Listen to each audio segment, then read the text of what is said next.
सच्चिदानंद अनंतकारी अनंत कल्याण ने करनारा धर्म चक्रवर्ती अयन परमात्मा शासन ની અંદર થઈ ગયેલા મહોપાધ્યાય ઈશ્વરજી મહારાજ અનંત કાળથી પરિભ્રમણ કરનારા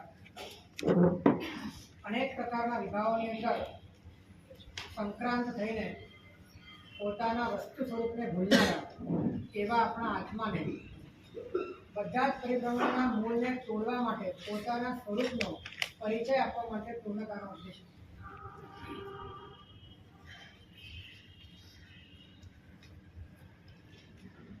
પૂર્ણતા વસ્તુનું સ્વરૂપ લઈને બેસેલું છે. તમારું સતત સાતત્ય એ હંમેશ માટે હોય છે, પરંતુ એ સાતત્યનો અનુભવ થતો નથી. અનુભવ એનો થાય છે જે ખંડિત છે. અનુભવ એનો થાય છે જે ચાલુ થઈને પૂરું થાય છે. અનુભવ એનો થાય છે જેનો ઉત્પાદ અને વ્યય છે. અને ઉત્પાદ અને વ્યયનો અનુભવ જે કરે છે એનો ઉત્પાદ અને વ્યય થયા જ કરે છે. એટલે કે એનું જન્મ અને મરણ ચાલ્યા જ કરે છે. પરંતુ ઉત્પાદ અને વ્યય જેમાં છે એનો જે અનુભવ કરે છે એના ઉત્પાદ અને વ્યય સમાપ્ત થાય. ઉત્પાદ અને વ્યય શેમાં છે?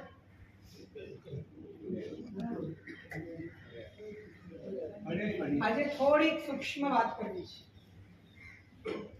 ઉત્પાદ અને વ્યય પણ ચેતનામાં છે, અને એ જ ચેતનામાં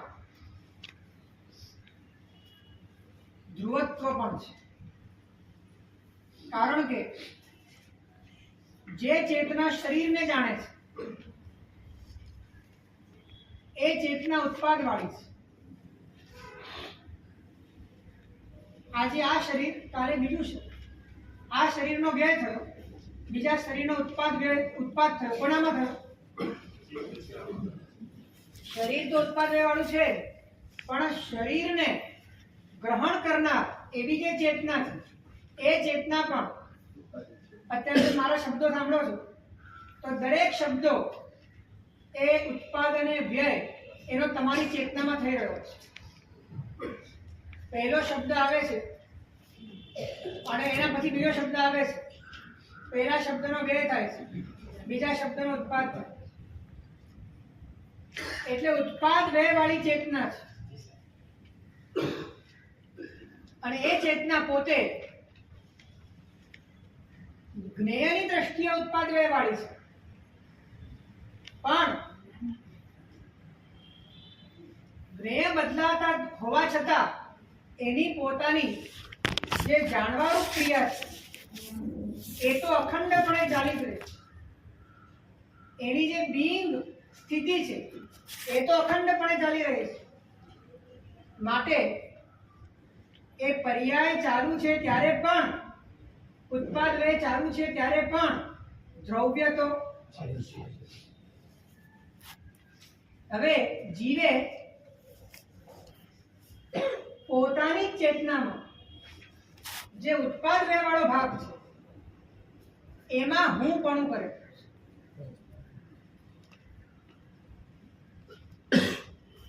આપણને એવું છે કે આપણે શરીરમાં હું પણ કરીએ. હકીકત આ છે કે આપણે આપણા જ પોતાના ચેતનારૂપ પર્યાયમાં હું પણ કરીને બેઠા. ઉપરાનો અનુભવ તો કોન્સ્ટન્ટ દરેક ભાવમાં છે. કોન્સ્ટન્ટ દરેક ભાવમાં છે, દરેક ભાવમાં. પણ એ અનુભવ જેનો છે ને એ નિમિત્ત અને પર્યાય કોન્સ્ટન્ટ નથી. અનુભવ તો કોન્સ્ટન્ટ છે. હે? અનુભવ તો કોન્સ્ટન્ટ છે. અનુભવ કોન્સ્ટન્ટ છે, પણ એ અનુભવ કોન્સ્ટન્ટ નો છે. સમજાયો કે નહીં? અનુભવ કોન્સ્ટન્ટ છે પણ એ અનુભવ કોન્સ્ટન્ટ નો છે. અનુભવ તો તમને વિનાશીનો છે. સર એની સામે પાછળ તો અવિનાશીનો અનુભવ તો છે જ આપો તો છે. અવિનાશી છે એનો અનુભવ નથી. એનો અનુભવ એમ કેવું છે. એનો અનુભવ નથી. આપ જે કહો છો ત્યારે માનવામાં આવે છે કે કંઈક અવિનાશી છે. આવે છે ને માનવામાં? ખાલી માનવામાં જ આવે. કઈ વાંધો નહીં.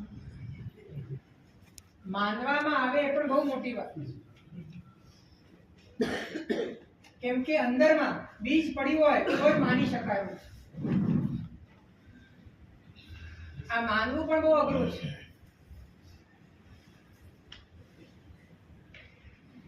અને લોજિકલી એટલું બધું અકટ્ય છે કે માન્યા વગર છૂટકો પણ નથી.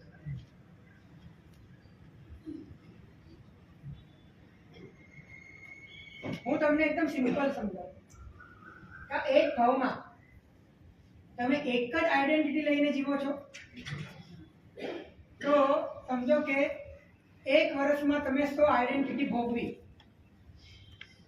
તો એ તમારો આઈડેન્ટિટીનો જે અનુભવ છે એ કોન્સ્ટન્ટ હતો.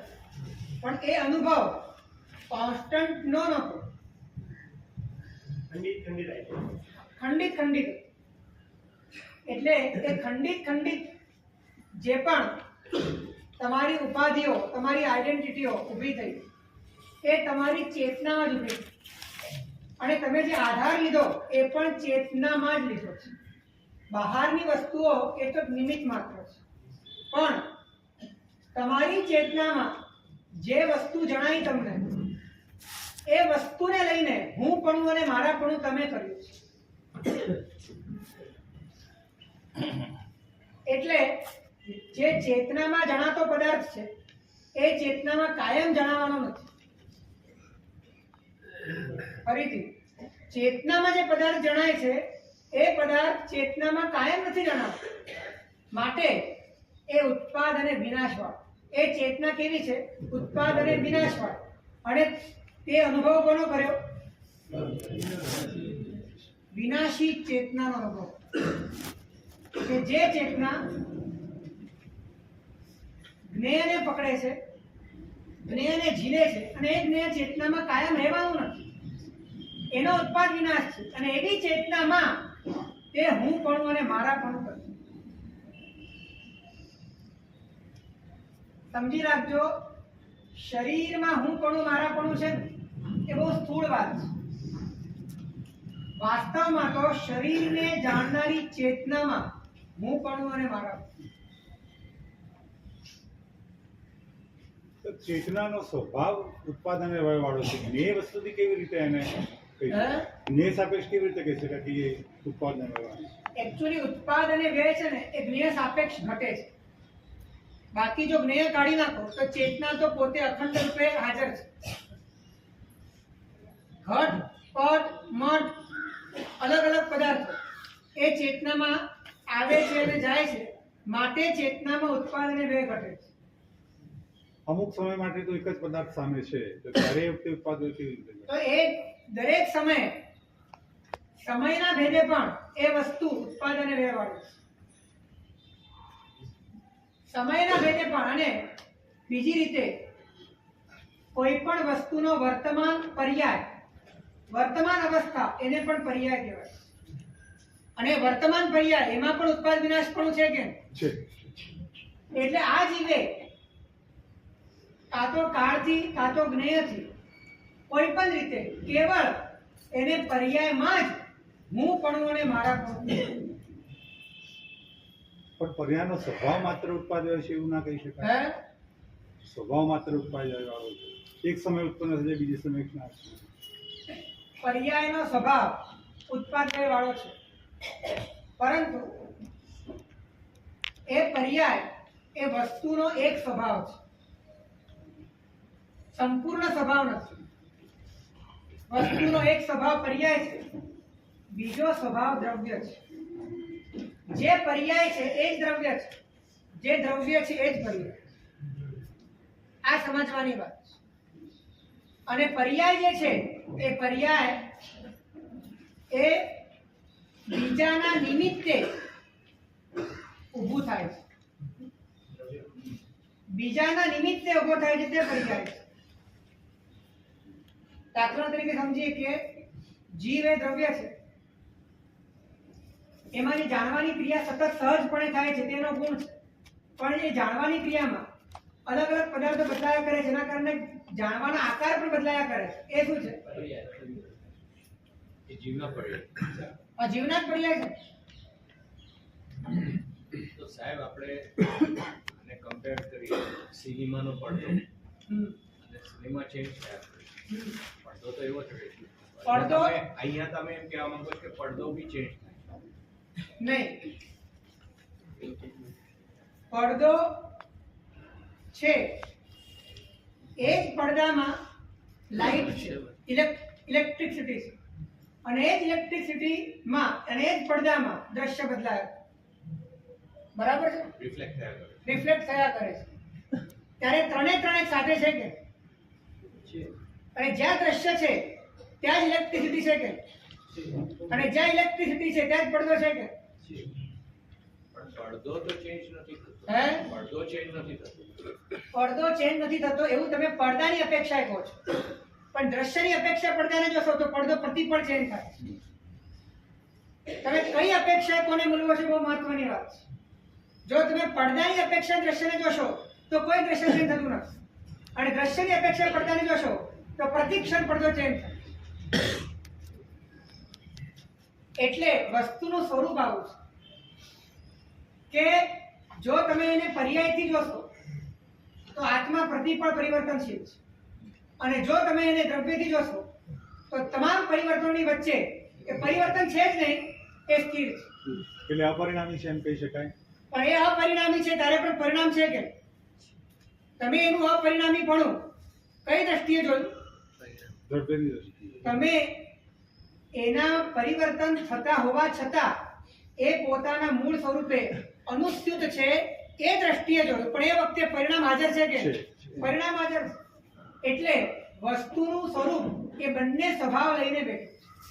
હવે તમે વસ્તુના માત્ર પર્યાય સ્વભાવમાં જ પોતાનું હુંપણું અને મારાપણું કરી શકો.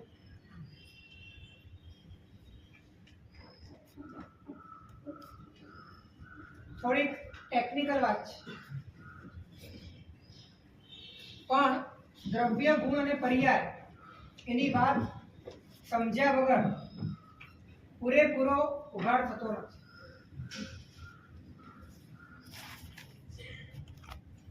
તો આત્મા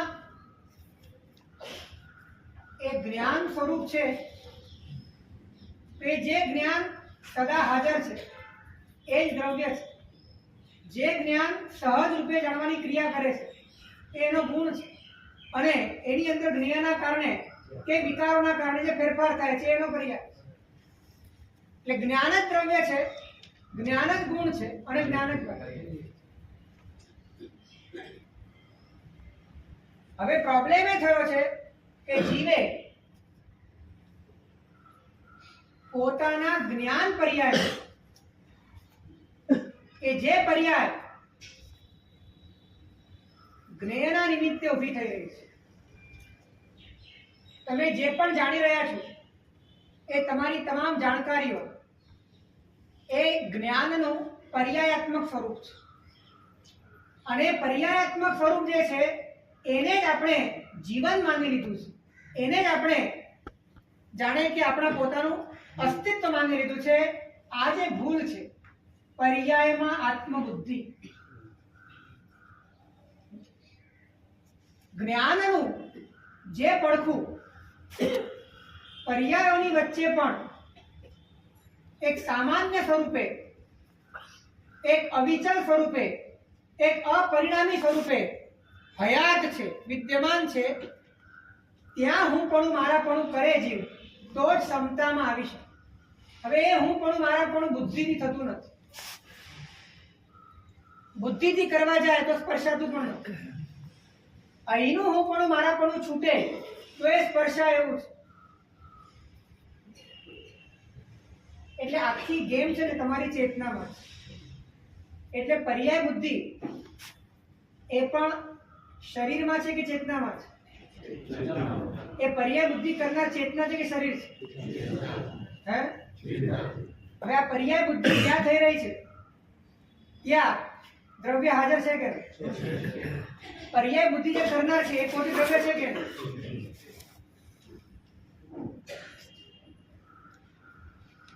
આખું કોકડું એક જ જગ્યાએ ગૂંચવાયેલું છે અને એનો ઉકેલ પણ ત્યાં જ છે. જ્યાં કોકડું છે ત્યાં જ ઉકેલ છે.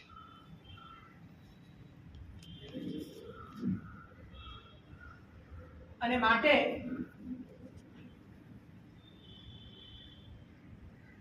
ભીતરમાં રહેલા પોતાની પ્રતિક્ષણ વર્તમાન ચેતના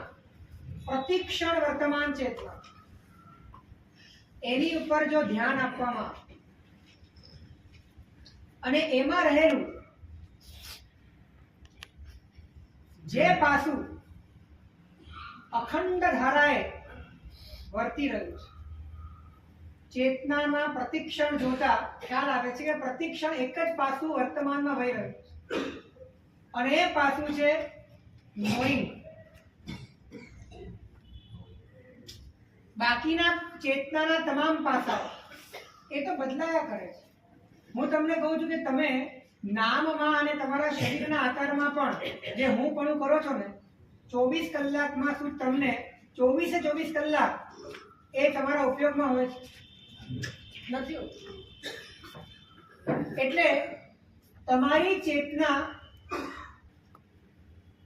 એની જાગૃતિ જો તમે 24 કલાક રાખો તો 24 કલાકમાં ચેતનામાં આવીને ચાલ્યા જનારા આગંતુક પદાર્થોની છાયા એ તમને સમજાય છે અને એના કરતા જે કોન્સ્ટન્ટ જે ક્રિયા ચાલુ છે એ પણ સમજાય છે. કોન્સ્ટન્ટ એટલે જાણવાની ક્રિયા. જાણવાની પણ સાહેબ આપણે જાણવાની ક્રિયા એક જ આપણે કેમ કહી શકીએ કે આત્માનું એક જ દ્રવ્ય છે? કેમ કે જાણવાની વસ્તુ આપણે જાણીએ છીએ બીકોઝ ઓફ બધા દ્રશ્ય, બીકોઝ ઓફ જ્ઞેય પદાર્થ. પણ જ્ઞેય પદાર્થ કરતા પણ બીજું કાંઈ હોઈ શકે? આ દુનિયામાં ત્રણ જ વસ્તુ છે, જ્ઞાતા, જ્ઞેય અને જ્ઞાન. આ દુનિયામાં ત્રણથી વધારે કોઈ વસ્તુ નથી. જ્ઞેયમાં આખું વિશ્વ આવી ગયું, છ દ્રવ્ય આવી ગયું અને જ્ઞાતામાં પોતે આવી ગયું અને જે જાણવાની શક્તિ છે તે જ્ઞાન છે. હવે આ જાણવાની શક્તિ જ્ઞેયને જોવાથી વિમુખ થઈ અને એ જાણવાની શક્તિ જ્ઞાતાને જાણવામાં જો અભિમુખ થઈ ત્યારે જ્ઞાતા, જ્ઞેય અને જ્ઞાન ત્રણ એક થઈ. આપણે વાસુદેવ સ્વામીના સ્તવમાં બોલીએ છીએ ધ્યાતા ધ્યેય ધ્યાન ગુણ એકે ભેદ છેદ કરશું હવે ક્ષીર નીર પરે તુમ શું મળશે. વાત કે દશકે હે છે. આત્માને અનંત ગુણ કેમ કીધા? હે? આત્માના અનંત ગુણ પૈકી જ્ઞાન એક જ ગુણ કેમ આત્માના કીધું? અનંત ગુણ છે પણ આત્માના સ્વરૂપ સુધી પહોંચાડી શકે એવો એકમાત્ર ગુણ જ્ઞાન. બીજા ગુણ કામ લાગવાના નથી. દર્શન, જ્ઞાન અને ચારિત્ર પણ જ્ઞાન ગુણના જ અલગ અલગ ફંક્શન છે. એટલે આત્માનું લક્ષણ જ્ઞાન બતાડ્યું છે. લક્ષણ એને જ બતાડવામાં આવે કે જે લક્ષ્ય સુધી તમને પહોંચાડી છે અને બીજા બધા જ ગુણો એ જ્ઞાન ગુણથી ઓતપ્રોત છે. જ્ઞાન ગુણ એવો છે કે બધા જ ગુણોમાં એ પ્રવેશેલો છે અને માટે આત્માને સાધવામાં એટલે કે પોતાને સમજવામાં એટલે કે જ્ઞાન પોતે પોતાને સમજે એ માટે જ્ઞાન પોતે જ કામનું છે. જ્ઞાન પોતે પોતાને સમજે એ માટે જ્ઞાન પોતે જ કામનું છે. કેમ કે સમજવાની શક્તિ જ એનામાં. અનંત ગુણને સમજવાની શક્તિ વિજ્ઞાનમાં છે. એકને સમજે તો અનંતને સમજે. અનંતને સમજવાની શક્તિ એ છદ્મસ્તમાં નથી. એકને સમજવાની શક્તિ છે અને નિયમ એવો છે જે એકને જાણે છે તે સર્વને ને એ બી પાછું જાણે જ છે. હે અને એ બી પાછું ખાલી જાણે જ છે. જાણે જ. એટલે ત્યાં બી જ્ઞાન જોઈએ છે. જાણવું એટલે શું? અનુભવ. હે એકને જાણવામાં વિશ્વના સર્વ પદાર્થો પ્રત્યે અંદરમાં કોઈ પણ પ્રકારનો રાગ દ્વેષનો ભાવ ન હોવો અને માત્ર તમારી ઉપસ્થિતિ હોવી એ સર્વ પદાર્થોને જાણવાનું છે.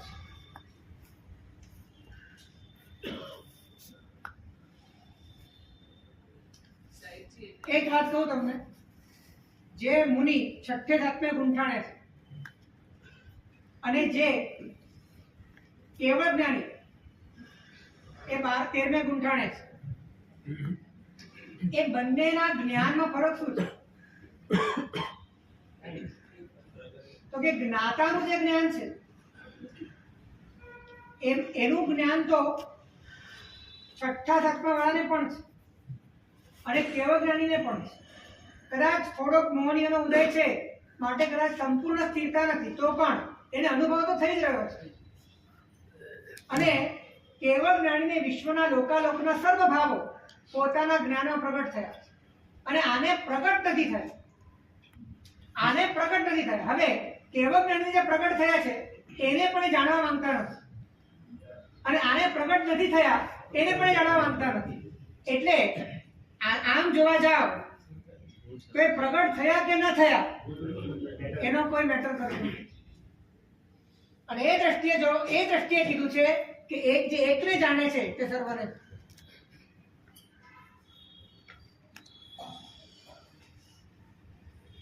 તો આ એક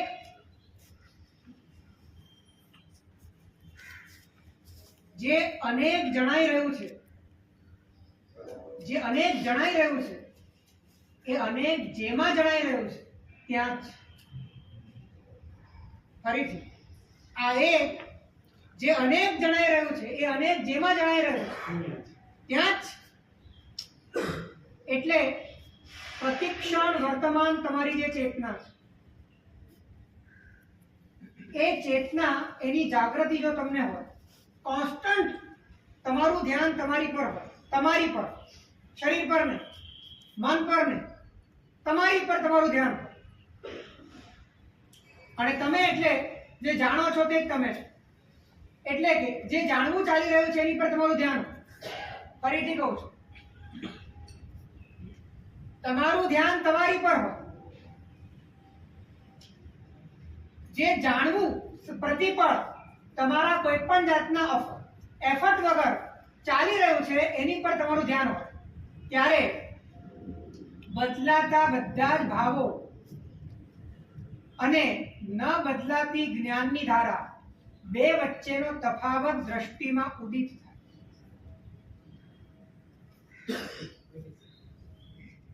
આ જ સાધના પદ્ધતિ છે. અને જ્યારે તમે જુઓ છો બદલાતા ભાવો, ત્યારે તમારા ભીતરમાં શું શું જાગે છે? જો તમારી પાસે મુમુક્ષુતા છે, જો તમારી પાસે સાધકતા છે, જો તમે સંસારના આ બંધનોથી મુક્ત થવા ઈચ્છો છો, તો બદલાતા દરેક ભાવો પ્રત્યે અંદરથી પ્રચંડ નિર્વેદ પ્રગટ તમને તમારા ચેતના રૂપી વસ્ત્ર ઉપર લાગેલો આખો કાદવ ખંખેરવાનું મન થશે. તમને તમારી ચેતનાની અંદર બહારના પદાર્થોના જે પ્રતિબિંબો પ્રગટ થઈ રહ્યા છે એની સાથે જોડવાની મજબૂરીઓ એક જ ક્ષણમાં ચંદ્રહાસ ખડગથી કાપવાનું મન થયું.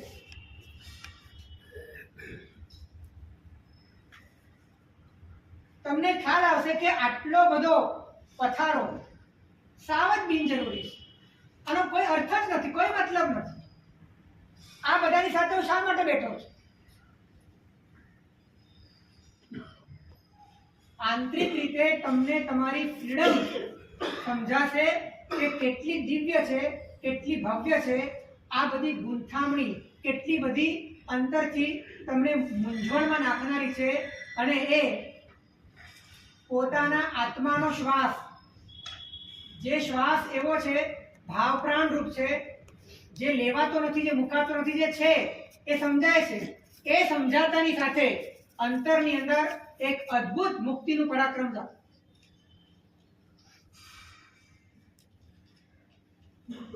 આપણે છે ને ખૂબ ગંભીરતાથી પોતાના મેદાન ઉપર ક્યારે ઉતર્યા નથી. આપણે બીજાના મેદાનમાં ખૂબ ગંભીરતાથી ઉતર્યા છે, આપણે પોતાના મેદાન પર ક્યારે ગંભીરતાથી ઉતર્યા નથી.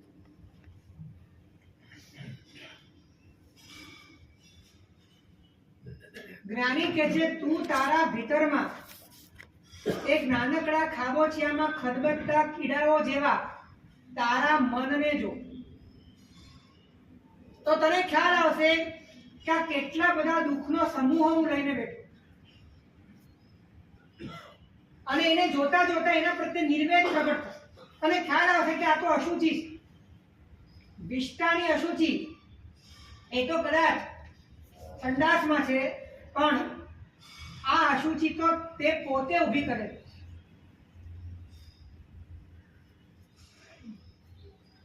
સમજાય છે? ચેતનાને શાંત કેવી રીતે કરવું? હે જે એડિટમાં જાજા કરી છે સિસ્ટમ થાય છે, થોડી કેવી શાંત કરવાનો ફાયદો થાય.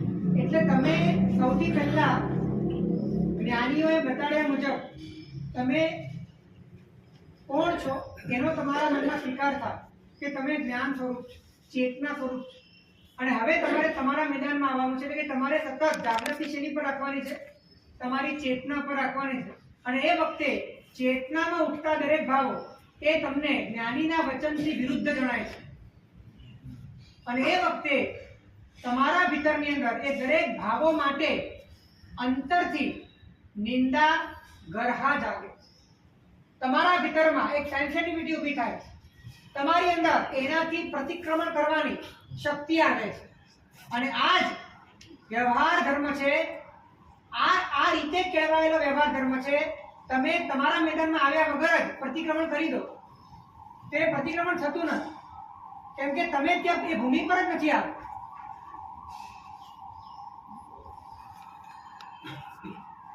અને પછી સૂક્ષ્મ રીતે તમે તમારા મેદાનમાં હાજર છો અને ભીતરમાં ઘટનારા દરેક ભાવો તમને સમજાઈ રહ્યા છે. અને એ વખતે એ બધા જ ભાવો આગંતુક છે, ખંડિત છે, આવીને ચાલ્યા જનારા છે, એની સાથે તમે જોડાઈ જાઓ છો. આ બધું તમને સમજાય છે અને આ બધું જ તમને અંદરથી બેકાર લાગે છે. તેમ તેમ અંદરથી ભેદ પડતો હોય, કેમ કે તમે ત્યાં હાજર છો ને માટે ભેદ પડે. જો હાજર નથી તો ભેદ નહીં પડે.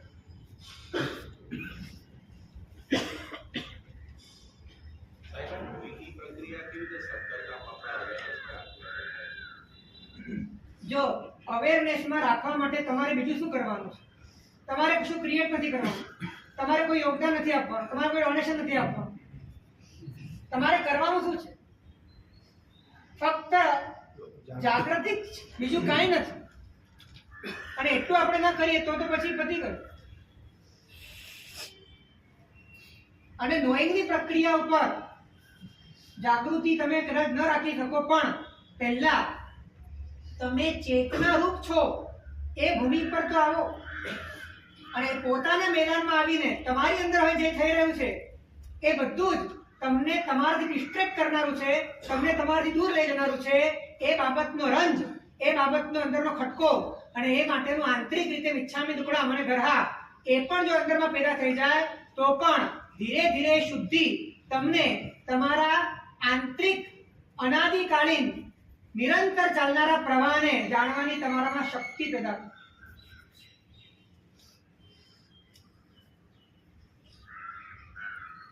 મોટા ભાગે એવું થાય છે કે ચેતનાની ભૂમિ પર આવ્યા વગર બહારથી મિચ્છામી દુક્કડમનો હિસાબ પતાવી દે.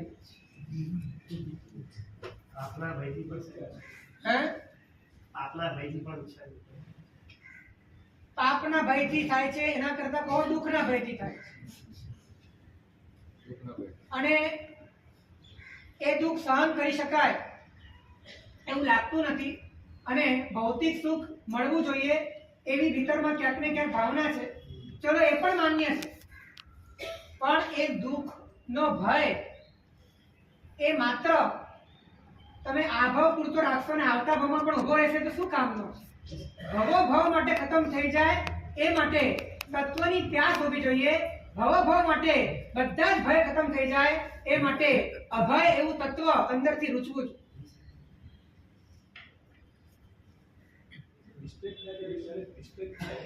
તો પછી મિસ્ટેક થાય છે આપણું મન આપણે કોઈ બી બરોબર નથી અને પછી પાછું આગળ કેવી પાછું થાય છે એવું કે આપણે ગંભીરતાથી આપણે જ્યાં છીએ અને જે છીએ ત્યાં આપણે આવતા જ નથી અને ત્યાં આવીને આપણે પોતાને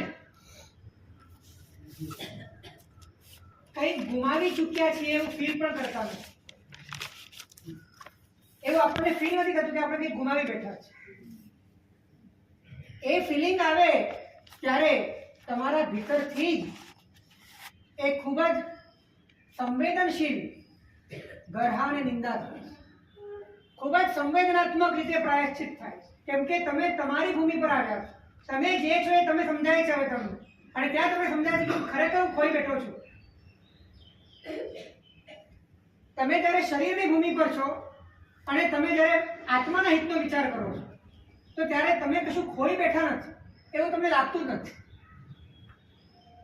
પણ જ્યારે તમે ચેતનાની ભૂમિ પર છો ત્યારે 100% તમને ફીલ થાય છે કે હું ખોઈ બેઠો, કે જે મારું નથી, જે હું નથી, જે મારે કંઈ લેવા દેવા નથી, એની અંદર હું ડૂબીને એના સંકલ્પ વિકલ્પ કરીને એને માટે હેરાન થઈને મેં મારા પોતાના સ્વરૂપની હાનિ કરી.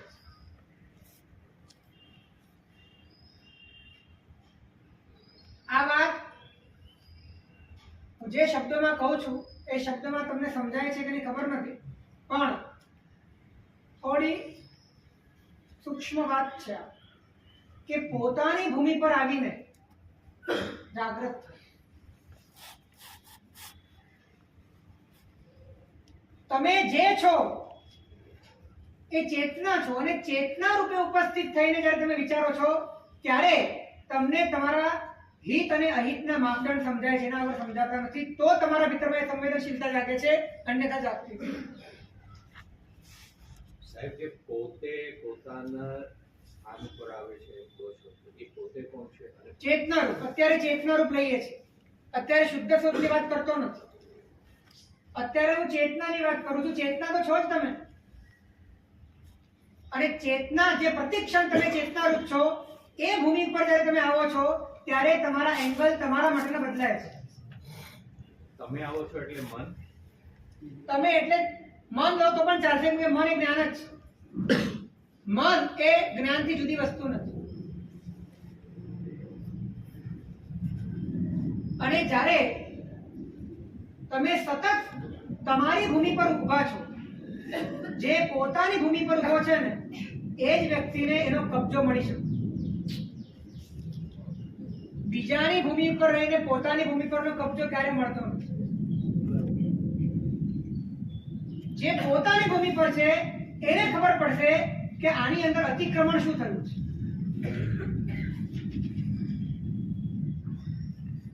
અને અતિક્રમણ પોતે કરેલું છે અને માટે પ્રતિક્રમણ પણ પોતે જ કરશે. આ અંદરની સંવેદનાની વાત છે. એકચ્યુઅલી આ સમજાય અંદરથી એ તો કામનું છે. આપણે બધું જ બહારની ભૂમિમાં, શરીરની ભૂમિ પર, ઉદ્ગલની ભૂમિ પર રહીને માત્ર ગતાનુગતિક પ્રતિક્રમણ કરીએ છીએ. અતિક્રમણનો તો આપણને અહેસાસ જ નથી.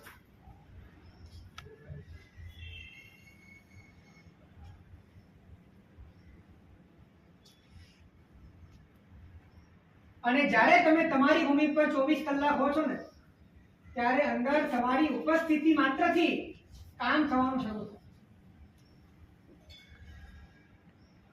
તમારી ઉપસ્થિતિ જ એટલી બધી અદ્ભુત છે કે ઉપસ્થિતિ તમારા અંદર વિવેક પ્રગટાવે છે કે હવે તમારે શું કરવું જોઈએ, શું ના કરવું, કઈ બાજુ ઢળવું જોઈએ, કઈ બાજુ ના ઢળવું જોઈએ, શેને મહત્વ આપવું જોઈએ, શેને મહત્વ ના આપવું જોઈએ, કઈ બાબતમાં રડવું જોઈએ અને કઈ બાબતમાં લડવું જોઈએ. આ બધી જ વાત તમને સમજાય છે. અને લડવું અને રડવું એ તમારો સ્વભાવ નથી, છતાં પણ સ્વભાવમાં જવા માટે જો ઉપયોગી છે તો ક્યારે વાપરવું જોઈએ, ક્યારે ન વાપરવું જોઈએ, આ બધી જ વાત તમને ત્યારે સમજાય છે જ્યારે તમે તમારી ભૂમિ પર હાજર છો. માલિક પોતે જ ભાડુઆત બનીને રહ્યો છે. એકદમ સીધી વાત છે, એકદમ સાચી વાત છે. માલિક ભાડુઆત થઈને રહ્યો છે બીજાના ઘરમાં અને બીજાના ઘરનો પોતાને માલિક સમજે.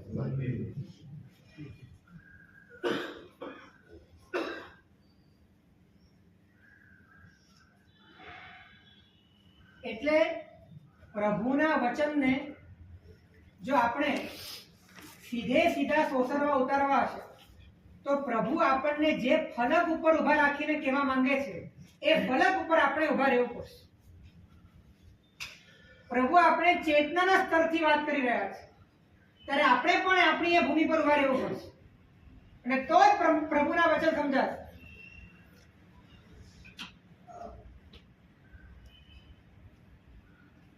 અને જ્યારે તમે સતત આમાં છે ને તમે એના અંદર તમે મોટા પણ ટેન્શન દેખાય છે એટલે આમાં ટેન્શન લેવા જેવું કંઈ નથી.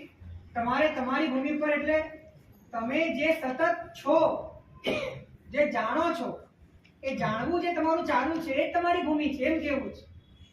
અને એ કઈ તમારાથી દૂર નથી. તમારે કોઈ કિલોમીટરનો પ્રવાસ કરવાનો નથી. તમારે એક રૂમમાંથી બીજા રૂમમાં જવાનું નથી. છો જે તમે એની જ વાત ચાલુ છે.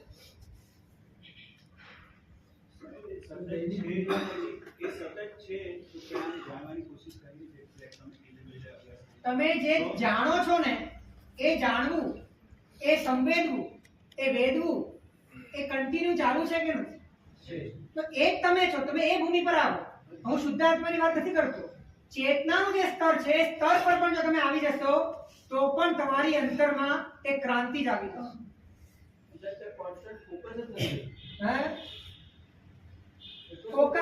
ફોકસ નહીં રાખો, જાગૃતિ રાખો. કોન્સન્ટ્રેશન નથી રાખવાનું, ફક્ત જાગૃતિ રાખો. ફક્ત જાગવાનું છે.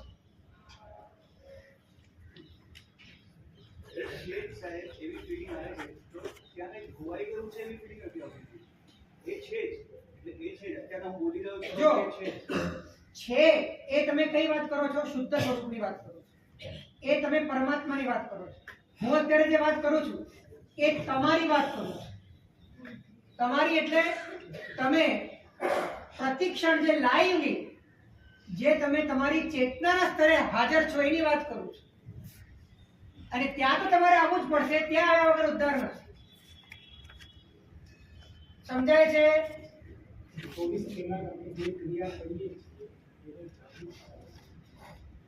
ક્રિયાની વાત નથી કરતો. તમે ક્રિયાઓ જે કરી રહ્યા છો એ તો શરીરથી કરો છો, મનથી કરો છો, વચનથી કરો છો. પણ આ બધી જ ક્રિયાઓ કરનારો અંતરમાં રહેલો જે તમારો જે કોન્શિયસ છે એની વાત ચાલે. જે પ્રતિક્ષણ હાજર છે, વિદ્યમાન છે. હું પરમાત્મા તત્વની વાત નથી કરી રહ્યો, હજી પણ કહું છું. સાહેબ આ છણાયેલું છે એ આપણે ખબર પડીએ કે આપણા અભ્યાસ સ્વામીનું કે આપણે આ છણાયેલું છે તો પછી જે ચેતના જે હોય એને કઈ તરફ ઢાળવા છે? એને કોઈ બાજુ ઢાળવાની નથી. કોઈ જગ્યા વાળવાની પણ નથી. તમે ત્યાં આવી જાઓ, તમે ત્યાં ઉપસ્થિત થઈ જાઓ, બાકી બધો ભેદ ઓટોમેટિક પડવાનો ચાલુ થઈ જાય. કેમ કે એ છે એને તમે કોઈ જગ્યાએ નથી લઈ જઈ શકતા. ફક્ત એના અભિપ્રાય બદલવાના છે, ફક્ત એના કમાડ બદલવાના છે. અને તમે જ્યારે તમે ત્યાં આવો છો ત્યારે તમને પોતાને વિવેક પ્રગટે છે કે ખરેખર હું જો માત્ર કોન્શિયસ રૂપ જ છું, હું જો માત્ર જ્ઞાન સ્વરૂપ જ છું, તો મારું હિત ઉદ્ગલમાં નથી, મારું હિત સંયોગોમાં નથી, મારું હિત મારી અંદર રહેવામાં જ છે. અને ત્યાં પોતાના જ્ઞાનમાં જ્ઞાન સિવાયના પદાર્થોનો ભેદ ઓટોમેટિક ધીરે ધીરે સમજાય છે જો તમે જાગૃત છો. તો શું કહો છો? આ નોઈંગની વાત છે. આ ચેતનામાં જે હું છું પ્રતિપદ એ નોઈંગ. પછી એ નોઈંગ તમને ધીરે ધીરે સમજાય છે શુદ્ધ રૂપ કે બધું જણાય છે. તમે 24 કલાક તમારી એ ભૂમિ પર છો જે આ જોવા જાણવાની પ્રક્રિયા ચાલુ છે. અને એક પ્રક્રિયા ચાલુ છે ત્યારે જોવાની વસ્તુ બદલાય છે, જાણવાની વસ્તુ બદલાય છે, પણ જોવાનું બદલાતું નથી, જાણવાનું બદલાતું નથી. તો એ જોવું અને જાણવું એવું જે સહજ ચાલી રહ્યું છે એ જ્ઞાન સ્વભાવ સમજાય છે. અને એ સમજાતા ધીરે ધીરે તમને બીંગ સમજાય. અને બીંગ સમજાતા તમને પરમાત્મા તત્વનો સાક્ષાત્કાર. જાણવું પણ આધાર તો જ્ઞેનો લે છે. જ્ઞેનો લે છે. અને એ જ્ઞેનનો આધાર જે લે છે ચેતના, એનો જ આપણને અનુભવ છે. એટલે આપણને પર્યાયનો જ અનુભવ છે. પણ એ વખતે પણ જ્ઞેયના આધાર વગર એ તો પોતે સ્વયં સિદ્ધ જ છે, પણ આપણને એની સ્વયં સિદ્ધતા હજી સમજાઈ નથી. પણ એ સમજાશે ક્યારે?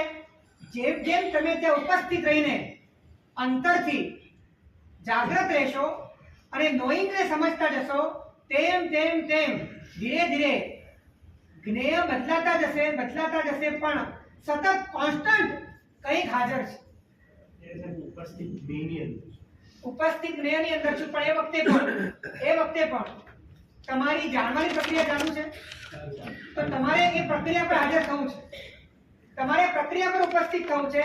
અને તો ધીરે ધીરે એ પ્રક્રિયા અત્યારે ભલે જ્ઞેય સાથે જ જણાય છે, જ્ઞેયના આધારે જણાય છે, પણ એક સમય એવો આવશે કે જાણતા જાણતા જાણતા જાણતા, એક વાત કહું તમને, જ્ઞેય ઉપર ફોકસ કરવાની વાત નથી, જ્ઞેય ઉપર એકાગ્ર થવાની વાત નથી, પણ તમે જે છો ત્યાં ઉપસ્થિત રહેવાની વાત છે. એ ઉપસ્થિત રહેતા રહેતા એક દિવસ એવો આવશે કે જ્ઞેય વગર છે. તમને તમારી જ્ઞાન સામાન્યની ધારા સમજાશે, જ્ઞેય વગરનું જ્ઞાન પણ સમજાશે, અને એના કારણે જ્ઞાન સ્વરૂપ સમજાશે, તમને તમારી સત્તા સમજાશે. આ પદ્ધતિ છે. પણ એને માટે પહેલા તમે તમારી ભૂમિ પર તો આવો, તમે જે છો ત્યાં તો આવો,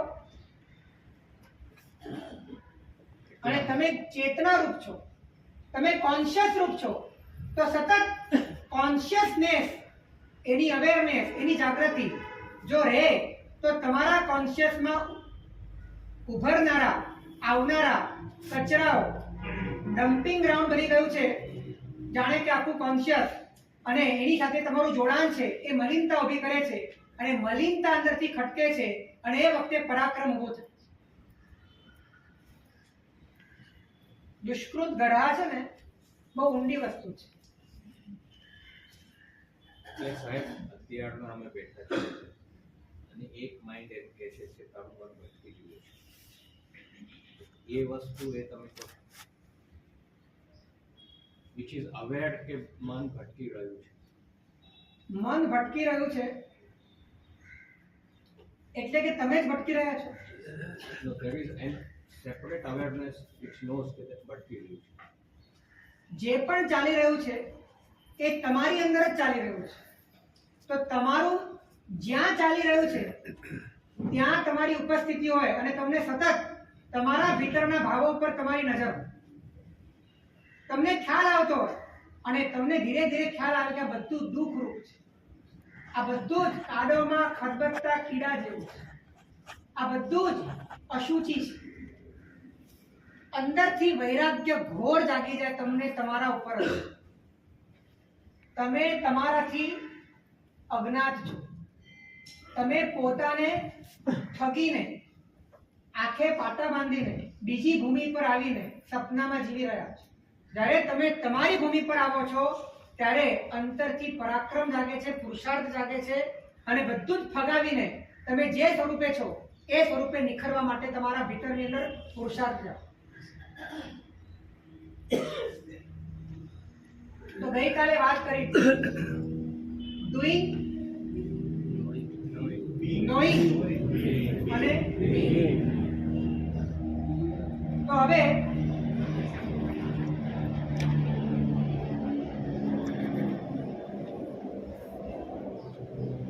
તમે જ્યારે ચેતનાના સ્તર પર આવ્યા, તમારી ભૂમિ પર આવ્યા, આ તમારી ભૂમિ શબ્દ જે વાપરું છું એ અત્યારે વ્યવહારિક છે, ખરેખર તો એ પરમાત્મા તત્વ જે તમારી ભૂમિ છે, પણ અત્યારે ચેતનાના સ્તરની વાત છે.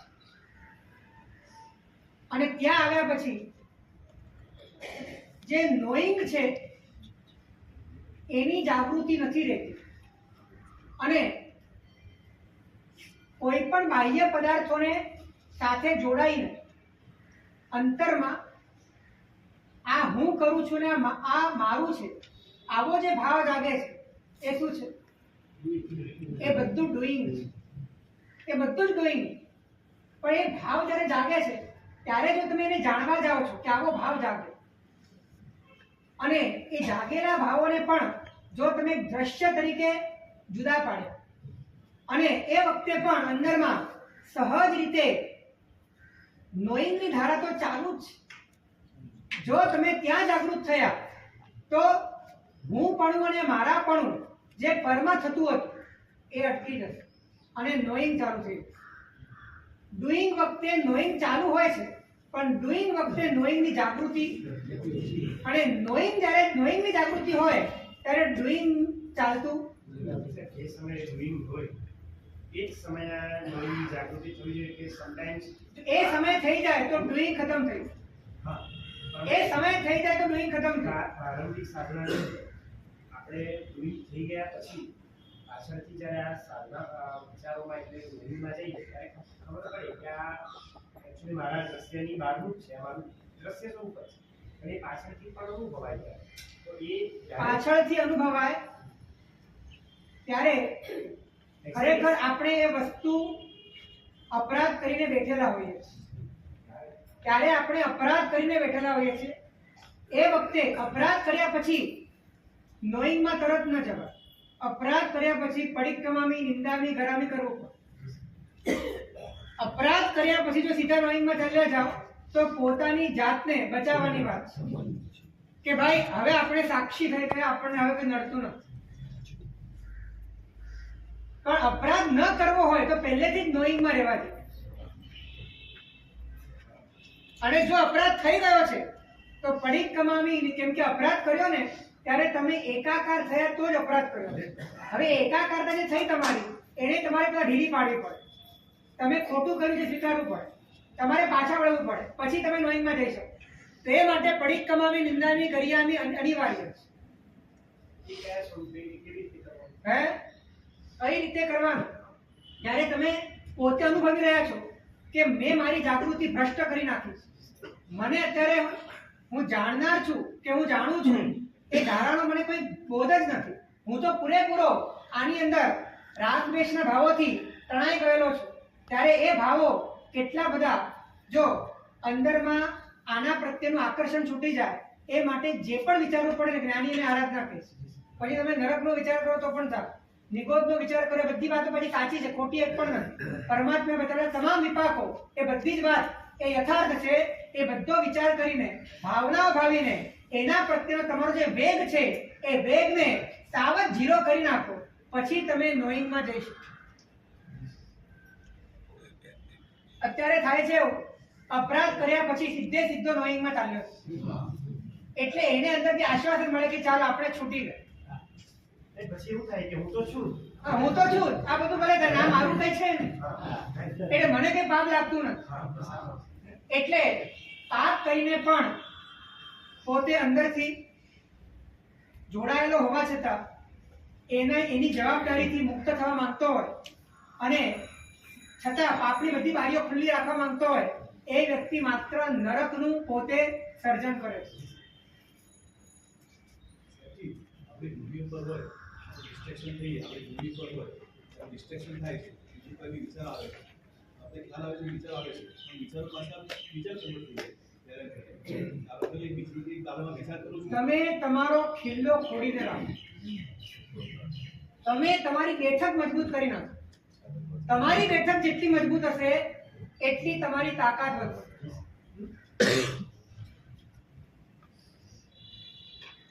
ક્યારે પણ નિયમ છે, દરેકની પોતાના ક્ષેત્રમાં તાકાત વધે છે.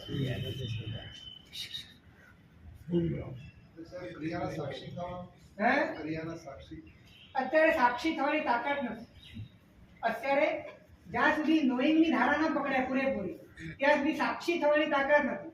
તો જ્યાં સુધી સાક્ષી ન થવાય ત્યાં સુધી જ્યાં તમે ભટકો છો, બહાર ચાલ્યા જાઓ છો, વિભાવમાં ચાલ્યા જાઓ છો, દોષોનું સેવન કરી રહ્યા છો, એ બધાથી પાછા વળવા માટે આંતરિક પુરુષાર્થ પરમાત્માએ જે રીતનો બતાડ્યો છે એ રીતે કરવો જોઈએ અને પછી આ નોઈંગની ધારાને સમજવાનો પ્રયત્ન કરો.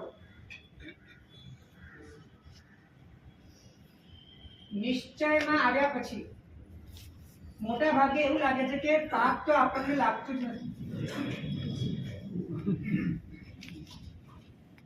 તો પાપ તને નથી લાગતું તો પછી તારે કોઈ પુરુષાર્થ કરવાનો રહેતો નથી. તો પછી તારા માટે નિશ્ચય પણ નકામો થઈ જશે.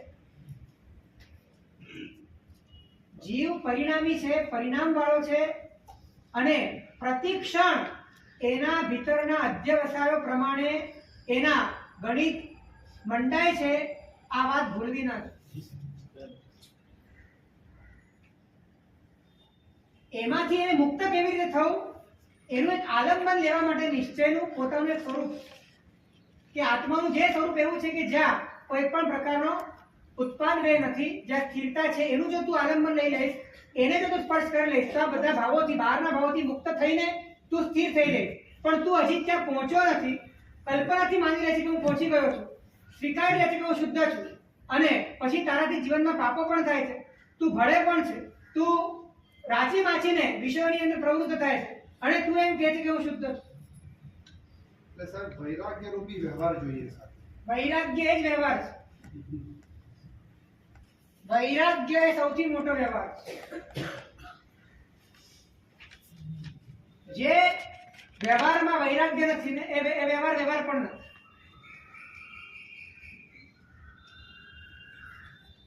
તો તમે તમારી ચેતનાની ભૂમિ પર આવ્યા, હજી તમને નોઈંગ ભલે સમજાતું નથી પૂરેપૂરું શુદ્ધ રીતે, અશુદ્ધ રીતે સમજાય છે, પણ તમને એ સમજાય છે કે હું મારાથી બહુ ડિસ્ટ્રેક્ટ થઈ રહ્યો છું. તે દરેક બાબતોનો પ્રતિકાર અંદરથી દુષ્કૃત કરા પાપોનો પસ્તાવો અથવા તો આલોચના અને ભાવનાઓ, આ બધાના માધ્યમે જ્યારે તમે કરો છો ત્યારે તમારો વેગ પરમાં ઘૂસવાનો મંદ પડે છે. ત્યારે નોઈંગ શું છે એ તમને સમજાય, અને નોઈંગ જ્યારે સમજાય છે શુદ્ધ રૂપે એની સેકન્ડોમાં બીઈંગ તમને સમજાય. આ જ પ્રક્રિયા છે. અને બીઈંગ જ્યારે સમજાય ત્યારે અખંડ, અવિચલ, અવ્યાભાદ, પરિપૂર્ણ, શુદ્ધ, નિત્ય અને ધ્રુવ એવું તમને તમારું એક્ઝિસ્ટન્સ તમારા અનુભવમાં તમે જ આ છો એમ સમજાતા ભીતરના બધા જ સંકલેશો ઓસરી જાય. પછી ડુઈંગ જેવું કશું રહેતું નથી. આ બને સ્વયંક્ષમી ભાવ જે કહેવાય એની અંદર જે આવા જવા પણ રહે છે. અગર આપણે એમ વિચારીએ કે મને ડ્રોઈંગ સમજાય, સ્વયંક્ષમી ભાવમાં પાછળ ડ્રોઈંગ તો જતું રહેશે. નોઈંગ જતું રહે અને બીઈંગની સ્પર્શના પણ જતી રહે. પણ એકવાર આવી એટલે માર્ગ ખુલ્લો થયો, એટલે ફરી ફરી વારંવાર ત્યાં જવા માટેનો દ્વાર એક છિદ્ર પડી ગયું. એટલે હવે તમારી આંતરિક ધારા બદલાઈ. તમે એકવાર સ્વાદ ચાખી લીધો એટલે હવે પેલો સ્વાદ તમારો અંદરથી પૂરેપૂરો અંદરથી કકડભૂત થયો. એની એ તાકાત માટે રસો વર્જમ રસપ્યસ્ય પરમ દ્રષ્ટવા નિવર્તત. આ રસને ચાખ્યા પછી સંસારના બધા જ રસ ખતમ થઈ ઓસરી જાય છે. તમે ક્યાંય પણ વધારે ટકી જ નહીં શકો, ક્યાંય તમે ઉભા જ નહીં રહી શકો, ક્યાંય તમારી આસ્થા જોડાશે જ નહીં, ક્યાંય તમે ઇન્વોલ્વ નહીં થઈ શકો. અને કદાચ થવા માંગશો તો પણ તમે ક્ષણિક વાર માટે ત્યાં જઈને પાછા વળી જશો. એટલો બધો પાવર પોતાના પરમાત્મા તત્વની અનુભૂતિમાં છે. અને એ તમને આંતરિક જે સુખ આપે છે એ સુખ વિશ્વના બધા જ સુખોને ભેગા કર્યા પછી પણ એ સમુદ્રની સામે બિંદુ તુલ્ય છે. એટલા પરમ સુખના ધામ સ્વરૂપ એવા પોતાના જ ભીતરમાં રહેલા પરમાત્મા તત્વને પામવા માટે આપણે આપણા જીવનની અંદર આપણી ભૂમિ પર આવીને અંદરમાં રહેલો ઘણો બધો કાદવ અને ભંગાર એને ખદેડીને અંદરમાં રહેલી નોઈંગની જ્ઞાન ધારાને સમજીને અસ્તિત્વના ધામ સુધી આપણે પહોંચીએ. એ જ અભ્યર્થના. જીનાદના વિરુદ્ધ કંઈ પણ બોલાય તો શિવમસ્તુ સર્વ જગત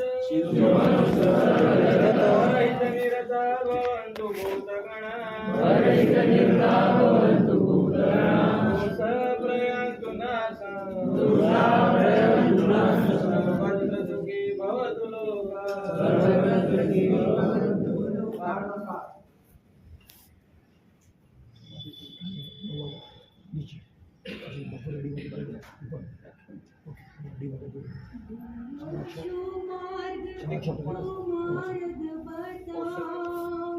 ભૂલ્યો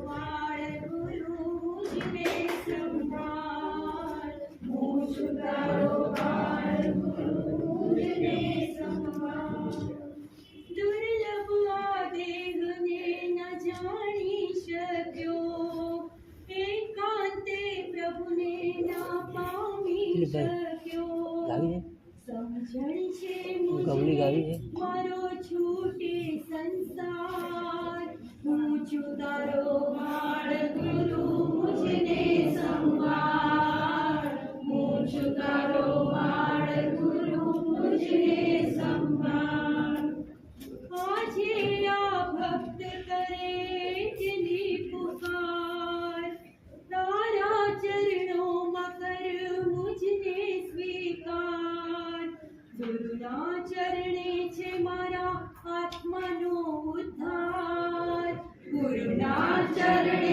છે મારા આત્માનો ઉદ્ધાર હું છું તારો બાળ ગુરુ મુજને સંભાળ હું છું તારો બાળ ગુરુ મુજને સંભાળ બોલો હરેશ્વર ભગવાન